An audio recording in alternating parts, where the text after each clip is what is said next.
Hello students, today I am going to discuss multi-threading in Java. In this video lecture, I will discuss what is multi-threading, how threads are created, how synchronization is achieved among threads, and inter-thread communication. So let's start. To understand multi-threading, first understand what is a process and multi-programming. Okay, what is a process? An executing instance of a program is called process. यानी कि जब program को हम execute या run करते हैं तो एक रनिंग प्रोग्राम जो होता है वो क्या कहलाता है? प्रोसेस है। प्रोग्राम क्या है? एक पैसिव एंटिटी है जो परमानेंट सेकेंडरी स्टोरेज डिवाइस पे सेव रहती है, और जब हम उसको एग्जीक्यूट करते हैं, रन कराते हैं, तब वो प्रोग्राम प्रोसेस में कन्वर्ट हो जाता है।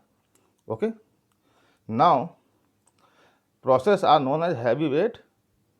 Okay, why we will see later. Okay, every process has its own address space. Okay, the process को जो प्रोसेस होता है उसके पास क्या होता है? अपनी खुद की एक मेमोरी अटैच की जाती है ताकि उस मेमोरी को अपने वेरिएबल्स को स्टोर करने के लिए यूज़ कर सके. Okay, now if you see at what is multi programming, you can see that there are 4 processes are running simultaneously. तो मल्टी प्रोग्रामिंग क्या होता है कि हम एक साथ कई प्रोग्राम्स को रन करा सकते हैं. जैसे कि हम MP3 प्लेयर पे गाना बजा रहे हैं और साथ ही साथ माइक्रोसॉफ्ट वर्ड पे एडिटिंग कर रहे हैं. तो यहाँ पे 2 प्रोसेस हो गए, एक वर्ड हो गया और एक MP3 प्लेयर हो गया.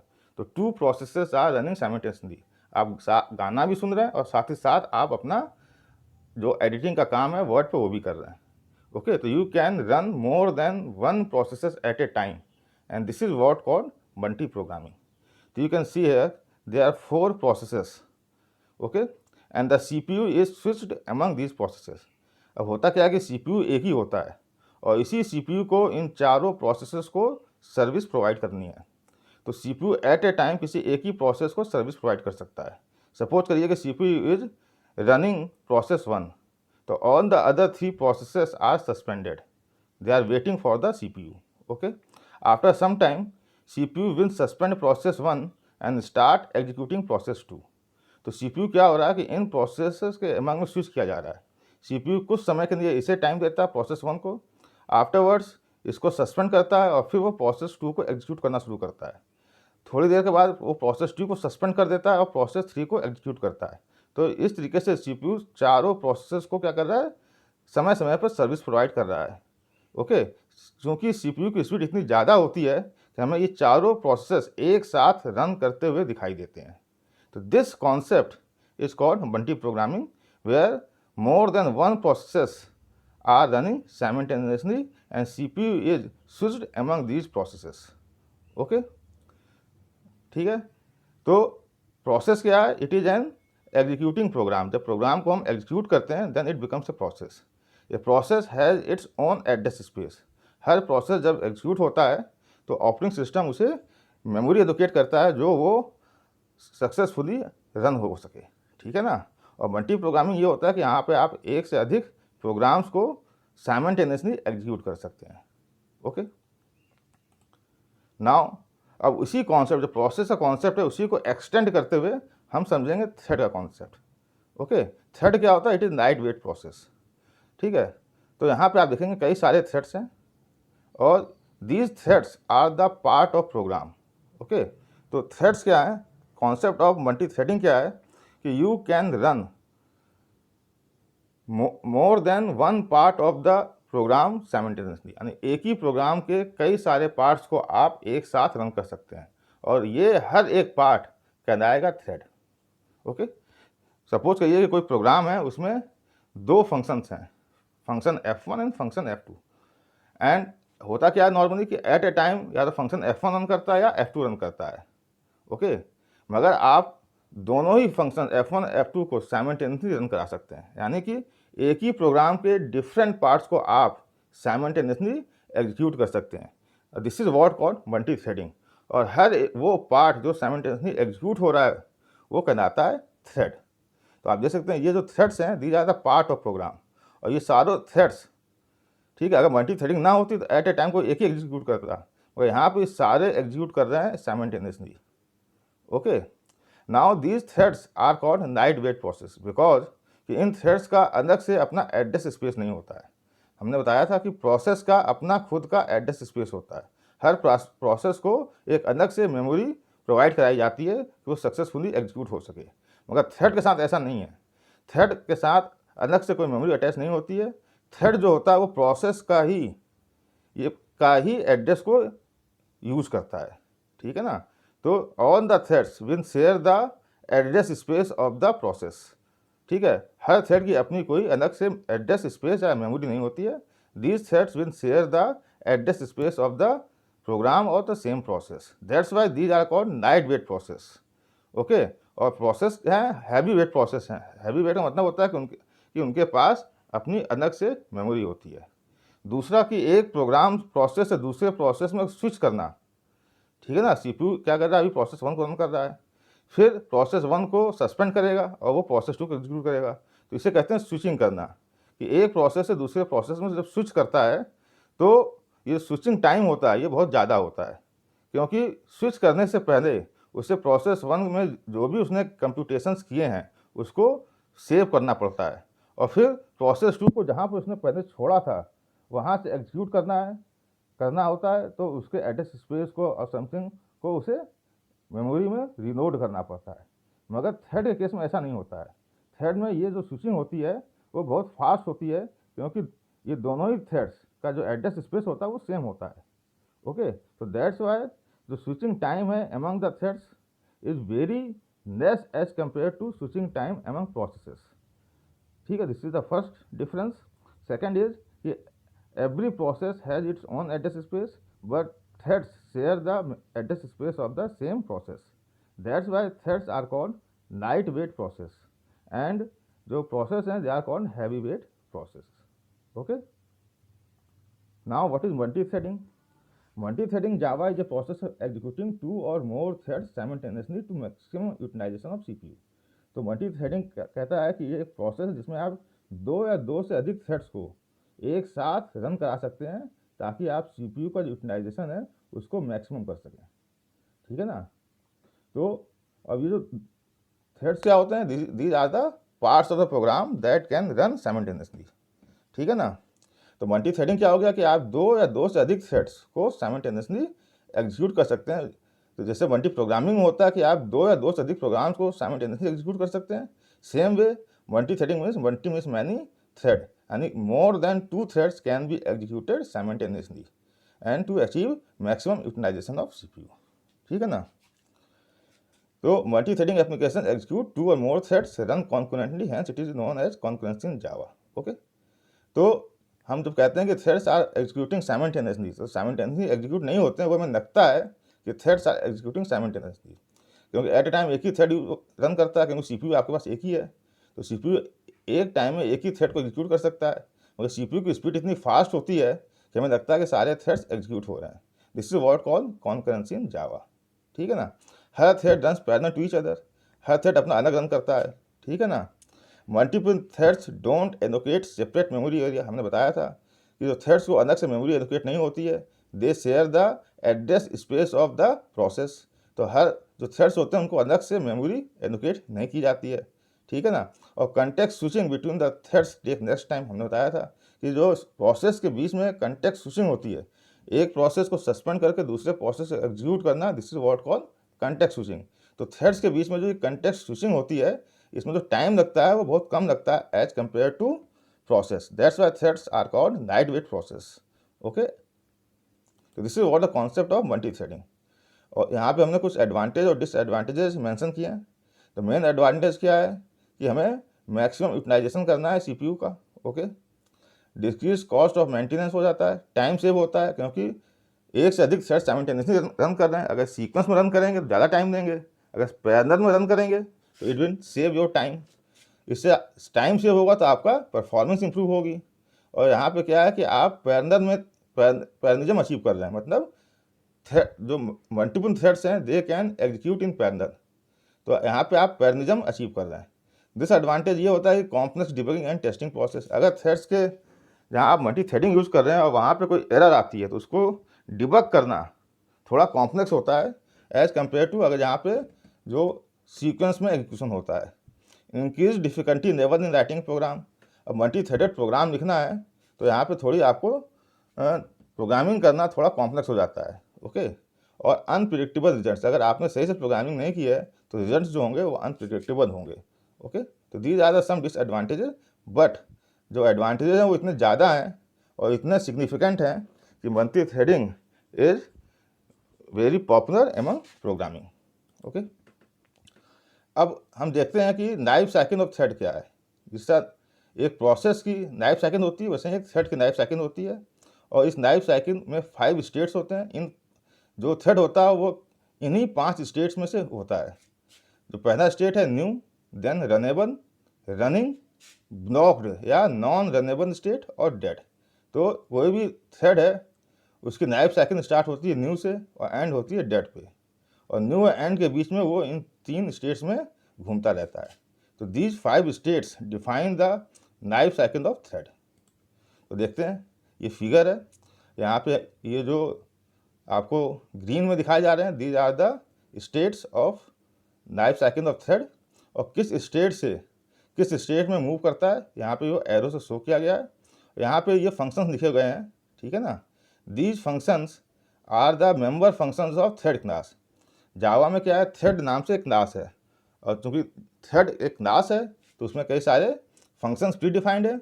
वो उन फंक्शन से कुछ यहाँ नाम लिखे हुए हैं जो आप यूज़ करते हैं during the life cycle of thread. Initially क्या होता है, थ्रेड क्या होता है, न्यू स्टेट में होता है, यानी जब थ्रेड आप पहली बार क्रिएट करते हैं तो वो उसका जो स्टेट होता है वो न्यू होता है, ठीक है। और न्यू से अगर आपको उसे डेड करना, खत्म करना, तो आप सीधे स्टॉप फंक्शन कॉल कर सकते हैं। This is a pre defined function. तो आप क्या हो जाएगा, डेड हो जाओगे, मतलब थ्रेड क्या हो गया, टर्मिनेट हो गया, उसका काम खत्म हो गया। न्यू से अगर आप न्यू हो, थ्रेड क्रिएट हो गया, इसका मतलब नहीं कि आप रन कर रहे हो। उसके बाद आप जाओगे स्टार्ट फंक्शन कॉल करोगे। तो स्टार्ट फंक्शन जब कॉल होगा, जब थ्रेड स्टार्ट फंक्शन कॉल करेगा तब वो जाएगा रनेबल स्टेट में। It means it is ready to run. अब वो रन करने के लिए तैयार है, मतलब वो सीपीयू का वेट कर रहा है कि जब कब उसे सीपीयू मिले ताकि वो रन करे। तो रनेबल का मतलब है it is waiting for the CPU, it is ready to execute. Okay, यहाँ से ये कॉल करेगा रन। रन अगर कॉल किया और वो इस स्टेट में पहुँच गया रनिंग, इसका मतलब कि अब थ्रेड रन कर रहा है, यानी CPU is executing the thread. अब एक्चुअली में सीपीयू इसको रन कर रहा है। यहाँ पे क्या, वो वेट कर रहा है सीपीयू का। अगर वो सीपीयू का लिए वेट कर रहा है तो उसका स्टेट होगा रनेबल, और जब सीपीयू उस थ्रेड को एग्जीक्यूट करना शुरू कर देगा तो उसका स्टेट हो जाएगा रनिंग। ओके, और रनिंग करते करते वो क्या होगा, फिर से आप वेट या सस्पेंड कॉल करेंगे तो वो हो जाएगा ब्लॉक्ड स्टेट। मतलब कि अब वो क्या कर रहा है, ब्लॉक मतलब है वो फिर से ब्लॉक हो गया है, सस्पेंड हो गया है। मतलब सीपीयू ने उस थ्रेड को छोड़ के अब दूसरे थ्रेड को रन करना शुरू कर दिया है। तो जो रनिंग थ्रेड है उसको क्या करना होगा, ब्लॉक करना होगा, ठीक है। ब्लॉक करने के लिए 3 फंक्शंस हैं। स्लीप, स्लीप का मतलब है कुछ समय के लिए आप टाइम मेंशन कर दीजिए कि 10 मिली सेकेंड्स या 50 मिली सेकेंड्स, तो उतने सेकेंड्स के लिए ये सस्पेंड हो जाएगा। या सस्पेंड फंक्शन कॉल कर दीजिए तो ये सस्पेंड हो जाएगा, या वेट फंक्शन कॉल करेंगे तो भी ये सस्पेंड हो जाएगा, ठीक है। तो ये ब्लॉक स्टेट के बाद ये फिर से कहाँ जाएगा, नोटिफाई या रिज्यूम फंक्शन कॉल करने से ये रनेबल स्टेट में आ जाएगा। यहाँ सस्पेंड था, जब उसका यहाँ से उसे फिर से अगर सीपीयू चाहिए तो पहले उसे रनेबल स्टेट में आना होगा। कि वो रनेबल स्टेट का मतलब है कि thread is waiting for the CPU, ठीक है, it is ready to execute. या यहाँ से अगर स्टॉप फंक्शन कॉल कर रहे हैं तो वो डेड स्टेट में आ जाएगा, ठीक है ना। या रनिंग कर रहा है, रन करते करते थ्रेड पूरा कंप्लीट हो गया तो वो कहाँ जाएगा, डेड स्टेट में जाएगा, ठीक है ना। अगर यहाँ रनेबल में है और यहाँ से उसको सीपीयू बहुत देर से नहीं मिल रहा है, वो अपने को टर्मिनेट करना चाहता है, तो स्टॉप फंक्शन कॉल करके डेड स्टेट में चला जाएगा।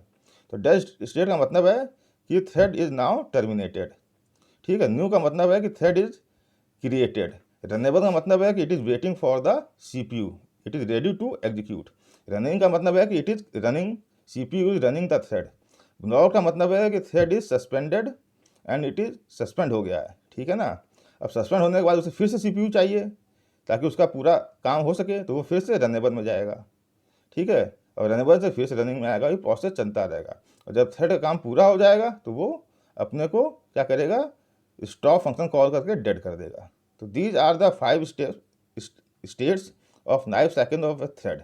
आप देख सकते हैं कि चारों स्टेट से वो डेड हो सकता है calling stop function. Okay, now अभी हमने देखा कि नाइफ सेकंड ऑफ थ्रेड। अब हम देखते हैं कि थ्रेड क्रिएट कैसे करेंगे जावा में। तो जावा में दो तरीके से थ्रेड्स क्रिएट होते हैं। पहला मेथड है create a class that x tends the thread class. ठीक है, तो हम एक क्लास बनाएंगे और उसको एक्सटेंड करेंगे किससे, थ्रेड क्लास से। इस थ्रेड नाम की एक प्री डिफाइंड क्लास है जावा में, ठीक है ना। तो जो भी क्लास इस थ्रेड क्लास से डिराइव होगी, एक्सटेंड का मतलब क्या है, डिराइव करेंगे, वो क्या होगी, थ्रेड होगी। यानी आप एक्चुअली में एक थ्रेड क्रिएट कर रहे हैं। दूसरा तरीका है कि create a class that implements the runnable interface. ठीक है ना। दूसरा तरीका क्या है कि आप एक क्लास बनाइए और वो क्या करेगी, इम्प्लीमेंट करेगी एक इंटरफेस को जिसका नाम है रनेबल इंटरफेस। ये इंटरफेस भी आपको जावा के थ्रू अवेलेबल है। तो आप तो ये जो क्लास आप बना रहे हैं जो कि इस रनेबल इंटरफेस को इम्प्लीमेंट कर रही है, this class is your thread. तो दो तरीके से थ्रेड क्रिएट होता है। फर्स्ट मेथड में you have to create a class that is derived from the thread class. Second method में you have to create a class that implements the runnable interface. Okay, यहाँ पे हमने कुछ methods के नाम दिए हैं जो कि इस थ्रेड क्लास में प्री डिफाइंड है। जैसे गेट नेम, अगर आपको थ्रेड का नाम पता करना है कि थ्रेड का नाम क्या है तो you have to use get name. जब आप थ्रेड क्रिएट करते हैं तो आप उस थ्रेड का नाम दे सकते हैं। उस नाम को अगर आपको जानना है या प्रिंट कराना है तो you have to use get name function. Get priority open से थ्रेड प्रायोरिटी, यानी कि हर थ्रेड की एक प्रायोरिटी होती है जो जिसका जो स्केल होता है 1 से 10 तक होता है। ठीक है, तो बाय डिफ़ॉल्ट इसको जो प्रायोरिटी मिलेगी, अगर आप प्रायोरिटी असाइन नहीं कर रहे हैं, ठीक है ना, उसके लिए होता है सेट प्रायोरिटी। तो हर थ्रेड की जो प्रायोरिटी होती है वो 5 होती है। जितना कम प्रायोरिटी नंबर होगा उसकी प्रायोरिटी उतनी ज़्यादा होगी। जैसे दो थ्रेड हैं, एक की प्रायोरिटी 7 है, एक की प्रायोरिटी 3 है। ठीक है, इसका मतलब जो जिसकी प्रायोरिटी 3 है उसको प्रेफरेंस ज़्यादा मिलेगी। जितनी छोटी संख्या होती है उतनी प्रायोरिटी उसकी ज़्यादा होती है। Is alive determine the thread is still, अगर आपको ये पता करना है कि थ्रेड अभी भी रनिंग स्टेट में है कि नहीं है तो you can call is alive. ठीक है, ज्वाइन का मतलब है you are waiting for that thread to terminate. Join function क्या कहता है कि जिस वो थ्रेड वेट कर रहा है दूसरे थ्रेड का कि वो टर्मिनेट हो जाए। ठीक है, रन का मतलब है कि it has entered in the running state. Sleep का मतलब है कि suspend A thread for a period of time. Sleep में आप टाइम मेंशन कर देते हैं, उतने समय के लिए थ्रेड क्या होगा, सस्पेंड हो जाएगा। और स्टार्ट का मतलब है कि thread is calling it's run method, यानी कि न्यू से आप स्टार्ट कॉल करते हैं तब ये जाता है रनेबल स्टेट में। तो आपको रनेबल स्टेट में जाना है तो you have to call start method. आपको रनिंग स्टेट में जाना है तो then after start you have to call run method. तो these are the some methods, not all the methods that are defined in thread class. तो अब हम देखते हैं दोनों मेथड से कैसे आप थ्रेड क्रिएट कर सकते हैं। तो फर्स्ट मेथड है एक्सटेंडिंग थ्रेड क्लास। तो हमें आप क्या बनाना है, क्लास न्यू थ्रेड। ये हमने अपने क्लास का नाम दिया न्यू थ्रेड। ठीक है, this is a thread x tends thread, इसका मतलब हम एक थ्रेड क्रिएट कर रहे हैं। ठीक है ना। इसके अंदर हमने क्या बनाया, एक कंस्ट्रक्टर है न्यू थ्रेड। ठीक है, सुपर डेमो थ्रेड, सुपर क्या है, it is calling its parent that is thread class. यहाँ हम प्रिंट करा रहे हैं system out print child thread plus this. ठीक है, और यहाँ पे वी आर कॉलिंग स्टार्ट। जैसे स्टार्ट कर रहे हैं तो यहाँ पे आप क्या कंस्ट्रक्टर कॉल हुआ, it means you are creating a thread that is new state में आ गया आप। Then you are calling the start function जो कि थ्रेड क्लास में प्री डिफाइंड है। It means you are going to runnable state. ठीक है ना, और रनेबल स्टेट से आप कहाँ जाएंगे, रन में जाएंगे, यानी रनिंग स्टेट। तो ये स्टार्ट फंक्शन है, जब आप इसको कॉल करेंगे तो ये ऑटोमेटिक रन को कॉल करेगा। इस रन को कॉल करने की जरूरत नहीं पड़ेगी आपको। ये स्टार्ट मेथड अपने आप ही ऑटोमेटिक इस रन मेथड को कॉल कर देता है। और इसके अंदर आप क्या कर रहे हैं कि 1 से 5 तक के नंबर को प्रिंट करा रहे हैं। For int is equal to I to 5, I greater than 0, I minus minus. पहले 5 प्रिंट करा रहे हैं, फिर 4, 3, 2, 1 तक आप इसको प्रिंट करा रहे हैं इन दिस रन मेथड। ये थ्रेड का काम है। जो थ्रेड करेगा क्या, वो आपने डिफाइन किया है रन के अंदर कि it will print the numbers in descending order starting from 5। तो ये आपकी जो न्यू थ्रेड है, जो क्लास का नाम आपने दिया है जो कि डिराइव हो रही है थ्रेड क्लास से, दिस इज योर थ्रेड। तो इस क्लास का अगर ऑब्जेक्ट क्रिएट कर रहे हैं इसका मतलब आप एक थ्रेड क्रिएट कर रहे हैं। ओके, तो यहाँ पे देखिए एक क्लास बनाई और मेन के अंदर हमने क्या किया, न्यू थ्रेड कॉल कर दिया। इसका मतलब we are creating a new thread. New is a keyword new thread is the name of class, और ये जो ब्रैकेट है it means we are calling the constructor, तो कंस्ट्रक्टर कॉल हो जाएगा। ठीक है, उसके बाद जैसे ही कंस्ट्रक्टर कॉल होगा, ठीक है, तो ये क्या करेगा, ये स्टार्ट काउंट कर देगा अपने आप ही। ठीक है, और स्टार्ट क्या करेगा, ये रन काउंट कर देगा ऑटोमेटिक। तो इसका मतलब जैसे ही आपने इसको ऑब्जेक्ट क्रिएट किया, ये रन करना स्टार्ट कर देगा, मतलब वो प्रिंट करेगा 5 से 1 तक। ठीक है, और ये जो मेन फंक्शन है, this is also a thread. Okay, ये अब इस मेन फंक्शन में हम क्या कर रहे हैं, यहाँ पर भी हम वही काम कर रहे हैं, 5 से 1 तक प्रिंट करा रहे हैं, और इस थ्रेड का नाम क्या दिया है, मेन थ्रेड। ठीक है, और इस थ्रेड का क्या नाम दिया है, आप देख सकते हैं, चाइल्ड थ्रेड। ठीक है, अब इस तो 2 थ्रेड्स क्रिएट हो गए, एक तो मेन थ्रेड है। ठीक है, मेन थ्रेड का मतलब क्या है, main thread means main function, और एक जो आपने थ्रेड क्रिएट किया है न्यू थ्रेड नाम से, 2 थ्रेड अब रन कर रहे हैं, वो भी पैरेलल में। ठीक है, अब आउटपुट देखिए कैसा आएगा, मेन थ्रेड ने 5 प्रिंट किया, फिर चाइल्ड थ्रेड ने 5 किया, फिर चाइल्ड थ्रेड ने 4 किया। मतलब आप आउटपुट देखेंगे तो सीक्वेंस में नहीं आ रहा है कि पहले मेन थ्रेड अपना पूरा काम कर दे, 5 4 3 2 1 प्रिंट करा दे, फिर चाइल्ड थ्रेड प्रिंट कराए, या पहले चाइल्ड थ्रेड अपना जो काम है 5 4 3 2, ये दोनों क्या मिक्स हो गए हैं। और क्यों हो रहा है, क्योंकि दोनों थ्रेड्स पैरेलल में एग्जीक्यूट कर रहे हैं। तो सीपीयू कर क्या रहा है कि दोनों थ्रेड्स को टाइम दे रहा है। सीपीयू ने क्या किया, पहले मेन थ्रेड को टाइम दिया, उसने क्या किया 5 प्रिंट कराया, फिर उसने क्या किया, मेन थ्रेड जो मेन फंक्शन है उसको उसने सस्पेंड कर दिया, और वो चाइल्ड थ्रेड को एग्जीक्यूट कर रहा है। चाइल्ड थ्रेड ने क्या किया, 5 और 4 प्रिंट कराया, और जब 3 प्रिंट कराने जा रहा था तो सीपीयू ने चाइल्ड थ्रेड को सस्पेंड कर दिया और मेन थ्रेड को स्टार्ट कर दिया एग्जीक्यूट करना। तो अब मेन थ्रेड चल रहा है, मेन थ्रेड ने जैसे ही 4 प्रिंट कराया, सीपीयू ने मेन थ्रेड को सस्पेंड करके चाइल्ड थ्रेड को स्टार्ट कर दिया, फिर चाइल्ड थ्रेड ने 3 2 प्रिंट कराया, इसको सस्पेंड कर दिया, फिर मेन थ्रेड स्टार्ट हुआ, उसने 3 प्रिंट कराया, फिर मेन को सस्पेंड करके चाइल्ड स्टार्ट किया, चाइल्ड ने 1 प्रिंट कराया, और उसके बाद चाइल्ड का काम पूरा हो गया, चाइल्ड बाहर आ गया, उसके बाद यानी कि चाइल्ड थ्रेड कंप्लीट हो गया, टर्मिनेट हो गया। अब बचा सिर्फ एक ही थ्रेड मेन, वही रन कर रहा है 2 1, और मेन थ्रेड एग्जीक्यूट। तो आप देख रहे हैं कि क्योंकि दोनों थ्रेड्स पैरेलल में रन कर रहे हैं, तो सीपीयू क्या कर रहा है, दोनों को समय दे रहा है, कुछ समय मेन थ्रेड को देता है, फिर उसको सस्पेंड कर देता है, फिर वो चला जाता है दूसरे थ्रेड के पास, उसको एग्जीक्यूट करता है। इसलिए जो आउटपुट आ रहा है वो क्या हो रहा है, मिक्स हो गया है। ऐसा नहीं है कि पहले मेन थ्रेड को पूरा काम कर दे, उसके बाद चाइल्ड थ्रेड, सीक्वेंस में ये थ्रेड एग्जीक्यूट नहीं हो रहे हैं। These threads are executing in parallel, that's why you are getting this output. और ये आउटपुट आप जितनी बार प्रोग्राम रन कराएंगे, ये आउटपुट आपको अलग अलग दिखाई देगा। ठीक है ना, ये डिपेंड्स कि सीपीयू किस थ्रेड को कितना टाइम दे रहा है। ठीक है, हर बार जब रन कराएंगे तो सीपीयू हो सकता है कि यहाँ मेन थ्रेड से स्टार्ट किया, हो सकता है सीपीयू चाइल्ड थ्रेड से स्टार्ट कर दे। तो ये क्योंकि ये पैरेलल में रन कर रहे हैं और सीपीयू को ही स्विच होना है, तो सीपीयू कब किसके बीच में कितना समय के बाद स्विच होगा, ये भी डिसाइडेड नहीं है। तो ये जो हर बार रन कराएंगे तो आपको आउटपुट डिफरेंट डिफरेंट दिखाई देगा, मगर दिखेगा इसी टाइप का, मिक्स आउटपुट आएगा। ओके, तो आप समझ गए कि कैसे हमने थ्रेड क्रिएट किया, कैसे। तो थ्रेड में मेन चीज़ है 2 फंक्शंस, एक है स्टार्ट। ठीक है, न्यू थ्रेड मतलब कंस्ट्रक्टर कॉल कर रहे हैं, इसका मतलब आपने न्यू थ्रेड क्रिएट कर दिया। स्टार्ट करने का मतलब है कि आप रनेबल स्टेट में गए, और स्टार्ट ऑटोमेटिक रन कॉल कर देता है। आप देखेंगे रन कहीं कॉल नहीं किया गया है, स्टार्ट जैसे करेंगे ये अपने आप ही इस मेथड को कॉल करेगा। रन का मतलब है रनिंग। ओके, तो these are the important methods of thread class. और उसी तरीके से जब आप इम्प्लीमेंटिंग रनेबल यूज़ करेंगे तो सब कुछ वही रहेगा, बस क्या चेंज होगा, ये न्यू थ्रेड है इम्प्लीमेंट्स रनेबल, इसमें आपको एक थ्रेड का ऑब्जेक्ट क्रिएट करना पड़ेगा बस। You have to create an object of thread class, जो कि पिछले बार में आप नहीं कर रहे थे। और जब कंस्ट्रक्टर कॉल करेंगे तो इस ऑब्जेक्ट को क्रिएट करना होगा, तो T equal to new thread.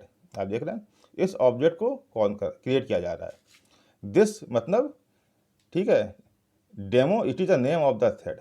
आप जब थ्रेड क्रिएट कर रहे हैं तो ये थ्रेड किस ऑब्जेक्ट के साथ अटैच है, वो इस ऑब्जेक्ट के साथ अटैच है, और इस थ्रेड का नाम क्या है, डेमो थ्रेड। और फिर वही टी डॉट स्टार्ट करेंगे। ठीक है ना, सिंपली स्टार्ट नहीं करेंगे, टी डॉट स्टार्ट, ये जो थ्रेड है, क्योंकि स्टार्ट जो फंक्शन है वो किसका फंक्शन है, थ्रेड क्लास का। ठीक है, तो आपको उसको थ्रेड के साथ ही ऑब्जेक्ट यूज़ करना है। पिछले बार में हम क्योंकि थ्रेड से एक्सटेंड कर रहे थे, डिराइव कर रहे थे, तो स्टार्ट मेथड आपको ऑटोमेटिक मिल गया था। तो टी डॉट स्टार्ट करेंगे, ये ऑटोमेटिक रन कॉल कर देगा, और वही काम यहाँ पे कर रहे हैं, 5 से 1 तक प्रिंट करा रहे हैं। और यहाँ पर भी वही है, कुछ नहीं है, सेम चीज़ है, एक थ्रेड क्रिएट किया और 5 से 1 प्रिंट करा रहे हैं। ठीक है। और आउटपुट देखेंगे तो वैसे ही आपको आउटपुट जिग जैग वे में मिलेगा, सेम लॉजिक, क्योंकि दोनों थ्रेड्स पैरेलल में रन कर रहे हैं। तो मेन डिफरेंस है कि आपको जब इंटरफेस रनेबल को इम्प्लीमेंट करके थ्रेड क्लास बनाना है तो उसमें आपको एक थ्रेड का ऑब्जेक्ट क्रिएट करना पड़ेगा, जैसे यहाँ किया गया। और इस जब कंस्ट्रक्टर कॉल करेंगे तो उस कंस्ट्रक्टर में इस ऑब्जेक्ट को क्रिएट करना है, और इस ऑब्जेक्ट के थ्रू आपको स्टार्ट कॉल करना है, स्टार्ट ऑटोमेटिक रन कॉल कर देगा। बस इतना ही करना है डिफरेंस, ठीक है। तो either you can use extending thread class और you can use implementing runnable interface to create a thread. Okay, तो अभी हम देख रहे थे कि वहाँ पे 2 थ्रेड थे, आप जितने चाहें उतने थ्रेड क्रिएट कर सकते हैं। तो ये प्रोग्राम सेम है, हमने मेन में क्या किए हैं, 3 थ्रेड क्रिएट कर दिए हैं, न्यू थ्रेड, और थ्रेड का नाम दिया 1, न्यू थ्रेड, थ्रेड का नाम दिया 2, और थ्रेड का नाम दिया 3, यानी 3 ये थ्रेड हो गए और एक मेन थ्रेड। यानी कि अब इस प्रोग्राम में कितने थ्रेड्स हो गए, 4, ठीक है ना। तो 4 थ्रेड हो गए। और यहाँ पे देखिए हमने एक फंक्शन कॉल किया थ्रेड डॉट स्नीप 10,000। तो यहाँ पे हम क्या कर रहे हैं, थ्रेड को का एक फंक्शन है स्नीप, उसको कॉल कर रहे हैं, और 10,000 मतलब है 10,000 मिली सेकेंड्स। इतने सेकंड्स के लिए ये जो मेन थ्रेड है ये क्या हो जाएगा, स्नीप हो जाएगा, मतलब खुद को सस्पेंड कर देगा। ओके, तो मेन फंक्शन में हम कुछ नहीं कर रहे हैं, ट्राई में देखिए कुछ नहीं कर रहे हैं। और जो थ्रेड क्लास है इसमें क्या कर रहे हैं, जो भी थ्रेड क्रिएट होगा हर थ्रेड क्या करेगा, 5 से 1 तक डिक्रीजिंग ऑर्डर में प्रिंट कराएगा, और यहाँ पर भी 1000 मिली सेकेंड के लिए स्नीप कर रहे हैं। तो अब आउटपुट क्या आएगा आप देखिए जरा, उससे आपको समझ में आएगा कि हो क्या रहा है। 3 थ्रेड क्रिएट किए, तीनों ये जो 5 दिख रहा है प्रायोरिटी है, ठीक है, क्योंकि बाय डिफ़ॉल्ट हर थ्रेड की प्रायोरिटी 5 होती है जब तक कि आप उसको प्रायोरिटी असाइन नहीं करते हैं, सेम प्रायोरिटी, ठीक है, कोई डिफरेंस नहीं। 1 जो थ्रेड 1 था उसने 5 प्रिंट किया, थ्रेड 2 था उसने 5 प्रिंट किया, थ्रेड 3 था उसने 5 प्रिंट किया, सेम वे थ्रेड 1 ने फिर 4, 2 ने 4, 3 ने 4, आप देखें इसी सीक्वेंस में आ रहा है।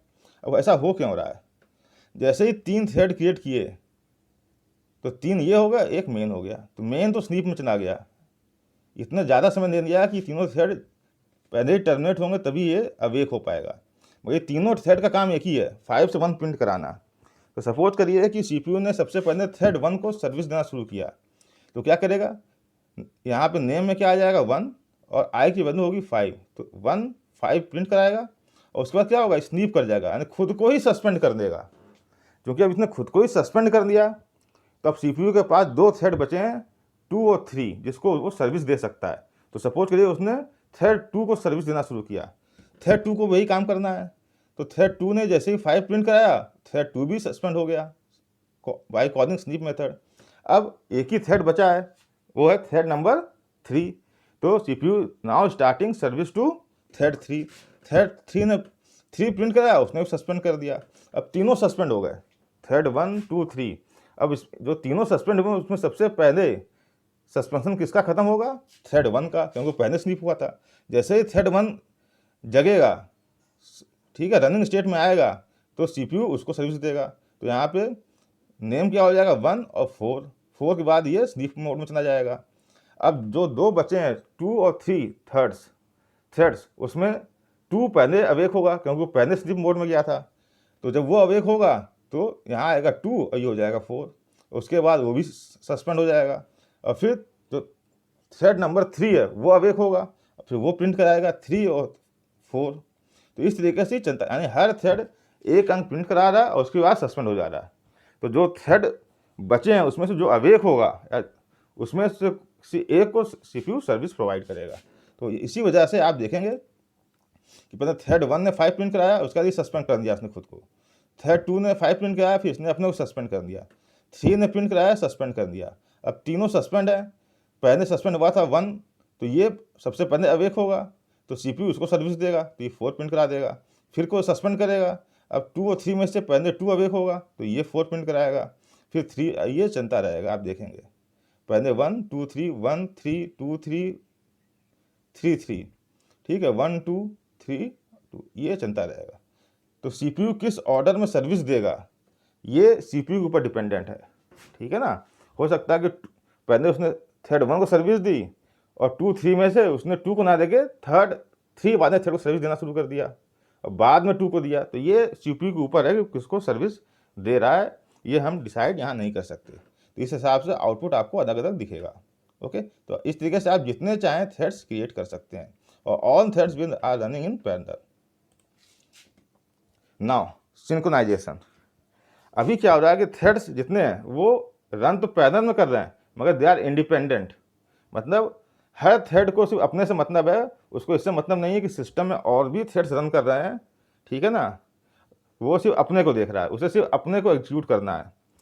अब कई बार क्या होता है कि हमें सिंक्रोनाइजेशन चाहिए, मतलब कि इन थ्रेड्स के ऊपर हमें कंट्रोल चाहिए कि कब कौन सा थ्रेड एग्जीक्यूट होगा और कब कौन सा थ्रेड एग्जीक्यूट नहीं होगा, ठीक है ना। और ये तो ऐसा क्यों कर रहे हैं, क्योंकि टू इनकन्सिस्टेंसी को अवॉइड करने के लिए। सपोज करिए कोई एक रिसोर्स है जो शेयर रिसोर्स है, एक ही रिसोर्स है, शेयर रिसोर्स है। मान लीजिए प्रिंटर है और 4 थ्रेड रन कर रहे हैं और चारों थ्रेड को प्रिंटर चाहिए प्रिंट कराने के लिए, ठीक है ना। तो हम जानते हैं कि एट ए टाइम कोई एक ही थ्रेड प्रिंटर यूज़ कर सकता है। अगर 2 थ्रेड्स एक साथ प्रिंटर यूज़ करने आएंगे तो क्या होगा, जो प्रिंट होके आएगा उसमें मिक्स हो जाएगा, थ्रेड 1 का भी कंटेंट हो जाएगा, थ्रेड 2 का भी कंटेंट हो जाएगा। या मान लीजिए कोई एक मेमोरी है, कोई वेरिएबल एक्स है जिसको थ्रेड 1 को भी चाहिए और थ्रेड 2 को भी चाहिए, ठीक है। अब हम चाहते हैं कि जब एक्स पे को यूज़ किया जाए तो एट ए टाइम कोई एक ही थ्रेड यूज़ करे। अगर हम इनके बीच में कंट्रोल नहीं करेंगे इन थ्रेड्स को तो हो सकता है कि थ्रेड 1 और थ्रेड 2 दोनों एक साथ मेमोरी को एक्सेस करें। थ्रेड 1 क्या कर रहा है, एक्स को इंक्रीमेंट कर रहा है और थ्रेड 2 कर रहा है एक्स को डिक्रीमेंट कर रहा है। तो इससे क्या होगा, इनकन्सिस्टेंसी आ जाएगी, ठीक है ना। तो हम चाहते हैं कि जो रिसोर्स हैं, जो थ्रेड्स को यूज़ करने हैं, जो कॉमन रिसोर्सेस हैं, उन रिसोर्स को जब यूज़ किया जाए तो थ्रेड्स को कंट्रोल किया जाए कि एट ए टाइम को एक ही थ्रेड यूज़ करे और कौन सा कब करे, ये हमें कंट्रोल करना होता है। This is what called synchronization, ठीक है ना। तो Java synchronization where we want to allow only one thread to access the shared, जो शेयर्ड रिसोर्स है, जो शेयरेबल है, हम चाहते हैं कि एट किसी एक समय में कोई एक ही थ्रेड उसको एक्सेस करे और बाकी थ्रेड्स को वेट करना चाहिए। ऐसा ना हो कि एक से अधिक थ्रेड्स एक साथ उसको एक्सेस करना शुरू कर दें, तो इससे इनकन्सिस्टेंसी क्रिएट हो जाएगी, ठीक है। तो सिंक्रोनाइजेशन का जो पर्पज है टू प्रिवेंट थ्रेड इंटरफेरेंस, जो थ्रेड का बीच में जो इंटरफेरेंस है, इंटरप्शन है, वो हमें रोकना है और कंसिस्टेंसी प्रॉब्लम जो है यानी इनकंसिस्टेंसी क्रिएट ना हो, इसको अवॉइड करना है, ठीक है ना। तो synchronization method is use to lock an object for any shared resource. तो यहाँ पे हम क्या कहते हैं, जिस शेयर्ड रिसोर्स, नॉकिंग का कॉन्सेप्ट यूज़ करते हैं कि कोई रिसोर्स है, अगर कोई थ्रेड उसको एक्सेस करना चाह रहा है तो जब उस रिसोर्स को हम थ्रेड को एलोकेट करेंगे तो उस रिसोर्स पे हम नॉक लगा देंगे। नॉक लगाने का मतलब है कि अब कोई दूसरा थ्रेड उसको एक्सेस नहीं कर पाएगा। जो थ्रेड उसको एक्सेस कर रहा है जब वो उसे अनलॉक करेगा, फ्री करेगा, तभी कोई दूसरा थ्रेड उसको एक्सेस कर सकता है। तो इस तरीके से हम ये इंश्योर करते हैं कि जो शेयर्ड रिसोर्स होते हैं उन्हें एक टाइम में कोई एक ही थ्रेड एक्सेस कर सके, ठीक है। और उसके लिए हम यूज़ करते हैं एक कीवर्ड जिसका नाम है सिंक्रोनाइज्ड। इस सिंक्रोनाइज्ड कीवर्ड को यूज़ करते हैं, ठीक है ना। जैसे ये है, यहाँ पे हम दिखा रहे हैं कि बिना सिंक्रोनाइजेशन के जब हम काम करेंगे तब क्या होगा और सिंक्रोनाइजेशन यूज़ करेंगे तब क्या होगा। तो आप यहाँ देख सकते हैं एक हमने थ्रेड क्रिएट किया है जिसका नाम है बी और वो 5 to 1 प्रिंट करा रहा है, और इसके अंदर हमने बी का एक ऑब्जेक्ट क्रिएट किया और एक थ्रेड क्रिएट किया बी पर जिसका नाम रखा हमने T1 और उसको स्टार्ट कर दिया। एक थ्रेड और क्रिएट किया और उसका नाम रखा, ठीक है, और T2 को भी उसका नाम रखा T2 और स्टार्ट। एंड 2 थ्रेड क्रिएट किए T1 एंड T2 और एक ये मेन थ्रेड, एंड 3 थ्रेड हो गए। तीनों को T1 डॉट स्टार्ट किया, स्टार्ट ऑटोमेटिक रन कॉल कर देगा और रन में क्या होगा, ये 0 से 5 तक हमें प्रिंट कराना है, ठीक है ना। तो T1 और T2 साइमल्टेनियसली रन कर रहे हैं विदाउट सिंक्रोनाइजेशन, तो आपको आउटपुट ऐसा दिखेगा, मिस यानी आप देख सकते हैं पहले T1 एग्जीक्यूट किया तो उसने आउटपुट दिया, फिर T1 एग्जीक्यूट किया, कोई बात नहीं, और उसके बाद T1 को सस्पेंड कर दिया गया, अब T2 स्टार्ट हो गया है। तो आप देख रहे हैं कि थ्रेड T1 अभी पूरा भी नहीं हुआ है और T2 स्टार्ट हो रहा है, तो इसका मतलब CPU ने उसे सस्पेंड कर दिया है। तो ये चलता रहेगा कि कभी वो T1 को टाइम देगा CPU, उसका T1 सस्पेंड करके T2 पे चला जाएगा, T2 को सस्पेंड करेगा T1 पे आ जाएगा। तो आउटपुट क्या आ रहा है, मिसमैच आ रहा है। हम क्या चाहते हैं कि पहले T1 अपना काम कर दे, उसके बाद T2 स्टार्ट करे, या पहले T2 अपना काम कर दे फिर T1 स्टार्ट करे। This is what called synchronization, कि जब तक एक थ्रेड काम कर रहा है दूसरे थ्रेड को वेट करना है, ठीक है। और जब तक हम एक थ्रेड पूरा नहीं कंप्लीट हो रहा दूसरे थ्रेड को हमें अलाउ नहीं करना है। यहाँ पर ऐसा नहीं हो रहा है, दोनों थ्रेड्स एक साथ काम कर रहे हैं और मिक्स होकर आउटपुट आ रहा है। अब जब आप सिंक्रोनाइजेशन यूज़ कर रहे हैं तो हमने क्या किया, एक कीवर्ड यूज़ किया सिंक्रोनाइज्ड। और ये सिंक्रोनाइज्ड जो ब्लॉक है ये ओपनिंग ब्लॉक है और ये क्लोजिंग ब्लॉक है। तो this is what called synchronized block. और जो सिंक्रोनाइज्ड ब्लॉक होता है इसका मतलब क्या है कि इस ब्लॉक में अंदर एक समय में एक ही थ्रेड एंटर कर सकता है। अगर दो या दो से अधिक थ्रेड्स आना चाहेंगे तो एक ही को अलाउ किया जाएगा, बाकी थ्रेड्स को वेट करना होगा जब तक कि वो थ्रेड सिंक्रोनाइज्ड ब्लॉक के बाहर एग्जिट नहीं कर जाता, ठीक है ना। तो अगर कोई थ्रेड इस सिंक्रोनाइज्ड ब्लॉक के अंदर आ गया तो वो जब तक सारे नंबर्स 0 से 4 तक प्रिंट नहीं करा देगा तब तक वो इस सिंक्रोनाइज्ड ब्लॉक के बाहर जाएगा नहीं और दूसरे थ्रेड को वेट करना होगा। पूरा कोड वही है, सिर्फ ये सिंक्रोनाइज्ड ब्लॉक यूज़ किया गया है, बाकी सब सेम है। अब आउटपुट देखेंगे तो देखेंगे T1 पहले अपना पूरा काम कर दे रहा है और उसका T2 का स्टार्ट हो रहा है। इसका मतलब है कि T1 पहले सिंक्रोनाइज्ड ब्लॉक में एंटर किया है और T2 बाद में किया है। हो सकता है T2 पहले कर जाए और T1 बाद में करे, ये हम डिसाइड नहीं कर सकते, ठीक है ना। हो सकता है जब आप प्रोग्राम बनाएं और रन कराएं तो ये आउटपुट उल्टा दिखाई दे, पहले T2 के सब आ जाए और फिर T1 आ जाए। इसका मतलब है कि T2 entered first before then T1, ठीक है। अगर T1 एंटर कर जाएगा तो T1 पहले रिजल्ट देगा, उसके बाद T2। इसका मतलब सिंक्रोनाइज का मतलब है कि जो ब्लॉक है वो, जिसे हम कहते हैं सिंक्रोनाइज ब्लॉक, उस ब्लॉक के अंदर एट ए टाइम कोई एक ही थ्रेड एग्जीक्यूट कर सकता है और बाकी थ्रेड्स को वेट करना होगा। तो इसका मतलब है कि अगर कोई भी रिसोर्स शेयर्ड रिसोर्स है तो उसको हम सिंक्रोनाइज ब्लॉक के अंदर लिखते हैं ताकि एट ए टाइम कोई एक ही थ्रेड उस शेयर्ड रिसोर्स को एक्सेस कर सके और बाकी थ्रेड्स को वेट करना पड़े। इससे हम जो इनकंसिस्टेंसी की जो प्रॉब्लम है उसको हम रिमूव कर सकते हैं। Okay, now inter thread communication. अभी हमने देखा सिंक्रोनाइजेशन, ठीक है ना, कि कैसे हम थ्रेड्स को कंट्रोल करते हैं कि वो एक शेयरेबल रिसोर्स को एक्सेस कब करेंगे और दूसरा वेट करेगा। अब मान लीजिएगा थ्रेड्स को आपस में कुछ कम्युनिकेट करना है। अभी तक जितना कुछ भी हमने देखा इसमें थ्रेड्स क्या इंडिपेंडेंट है, किसी थ्रेड को दूसरे थ्रेड से कोई कम्युनिकेशन नहीं करना है, सब अपना अपना रन कर रहे हैं। मगर अगर थ्रेड्स को आपस में कम्युनिकेट करना हो, कुछ इन्फॉर्मेशन थ्रेड 1 को थ्रेड 2 को देनी हो, कुछ इन्फॉर्मेशन थ्रेड 1 को थ्रेड 2 से चाहिए हो, तो इनको आपस में क्या करना होगा, कम्युनिकेट करना होगा। तो ये कैसे अचीव करेंगे, तो इसके लिए जावा में 3 फंक्शंस दिए हुए हैं, wait, notify and notify all. Okay, wait, अगर कोई थ्रेड वेट फंक्शन कॉल कर रहा है तो वो क्या बता रहा है, it tells the calling thread, जो थ्रेड इस फंक्शन को कॉल कर रहा है, to give up the monitor and go to sleep until some other thread enters the same monitor and call notify. अगर कोई थ्रेड वेट फंक्शन कॉल कर रहा है तो ये बता रहा है कि वो थ्रेड अपने को खुद को सस्पेंड कर रहा है, ठीक है ना। अगर T1 डॉट वेट किया जा रहा है तो T1 जो थ्रेड है उसने क्या कहा कि हम खुद को सस्पेंड कर रहे हैं, ठीक है ना। तो अगर किसी थ्रेड को खुद को सस्पेंड करना है, ठीक है ना, तो उसे वेट फंक्शन कॉल करना होगा। Notify wakes up the first thread that called wait on the same object. अब अगर नोटिफाई क्या करता है कि ये बताता है, किसी फंक्शन ने, किसी थ्रेड ने अगर नोटिफाई कॉल किया जैसे T1 डॉट नोटिफाई, तो T1 थ्रेड ये बता रहा है कि मैंने जो अपना काम कर लिया है, अब जो थ्रेड, जो दूसरे थ्रेड हैं जिसको वो ऑब्जेक्ट चाहिए, रिसोर्स चाहिए, वो उसको यूज़ कर सकता है।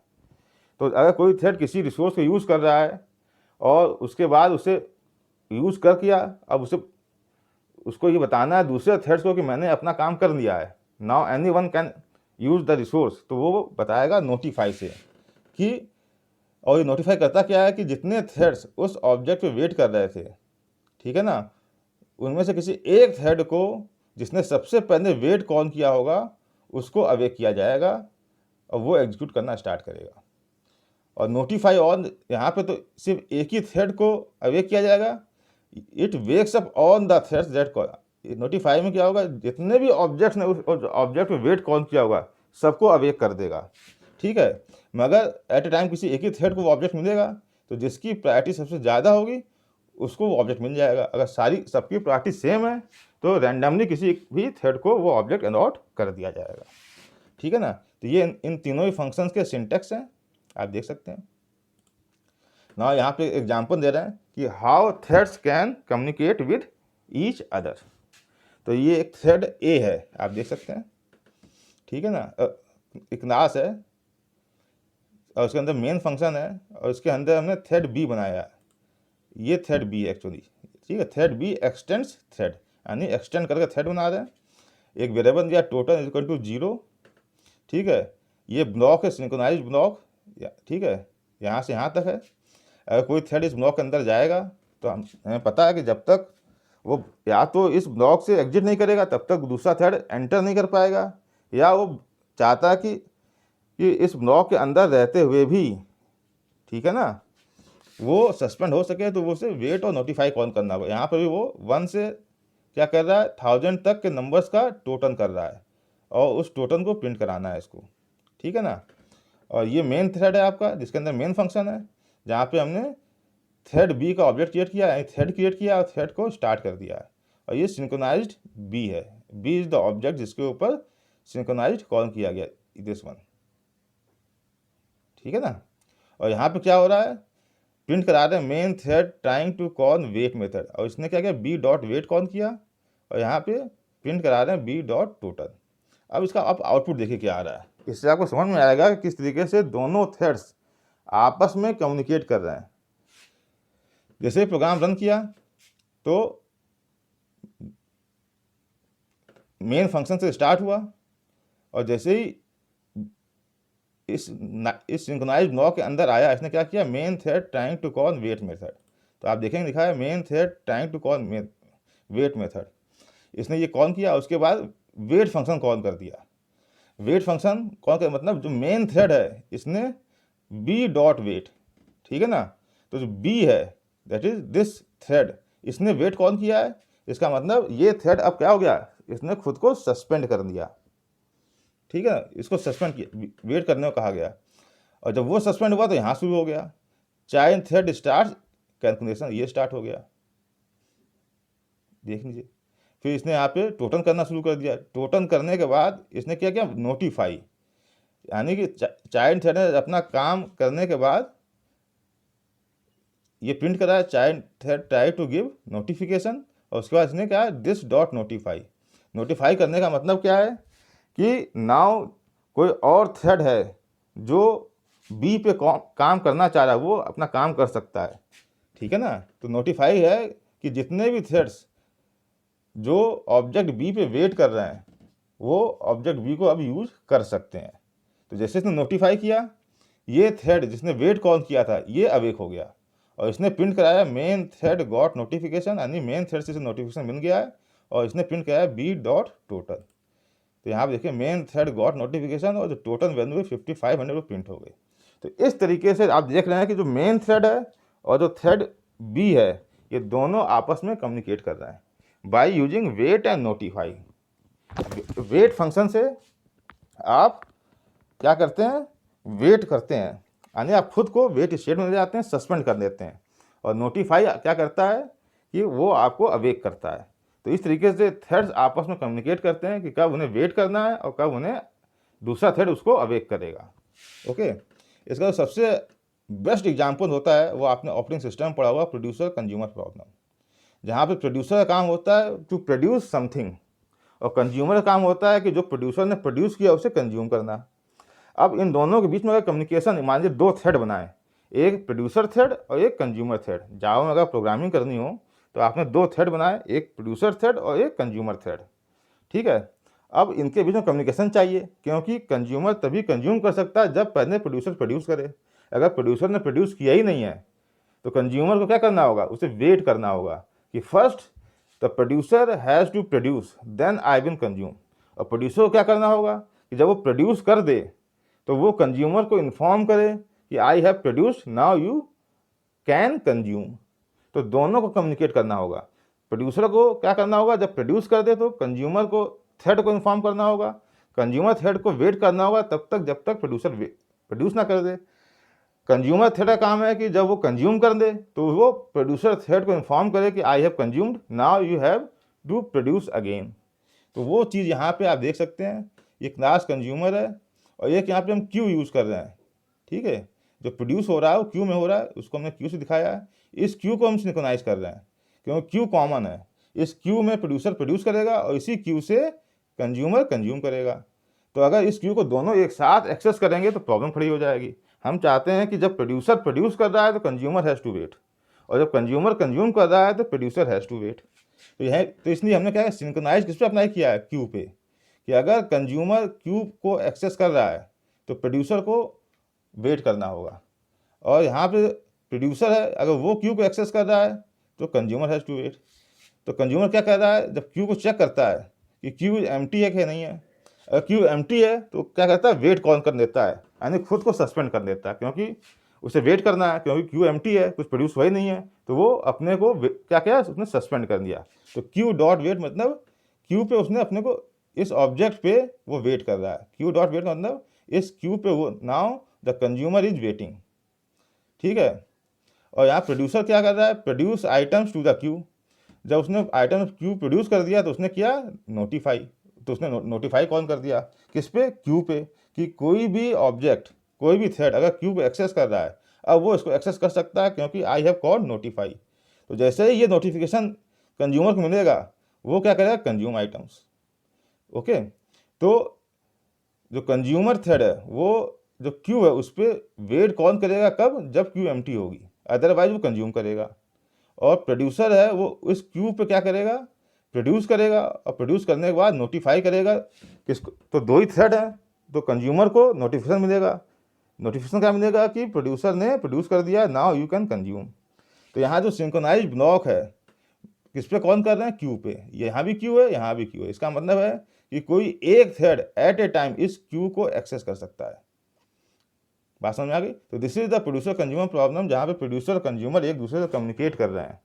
ठीक है, कंज्यूमर क्या कर रहा है, वो वेट करता है जब तक क्यू एम्प्टी होता है। प्रोड्यूसर क्या करता है, जब प्रोड्यूस करता है तो नोटिफाई कॉल करता है, नोटिफाई करता है कि anyone who are interested in this queue can access Q.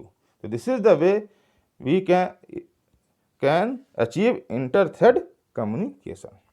Okay, so in this video lecture what we have learned today, what is a process, what is a thread, what is multi-threading, what are the advantages and disadvantages of multi-threading, how we can create threads by two ways, by extending thread class or by implementing runnable interface, how we can achieve synchronization among threads, and how threads can communicate with each other, that is inter thread communication. उम्मीद है कि सारे concept आपको clear हुए होंगे। Please like, share and subscribe the channel. Thank you.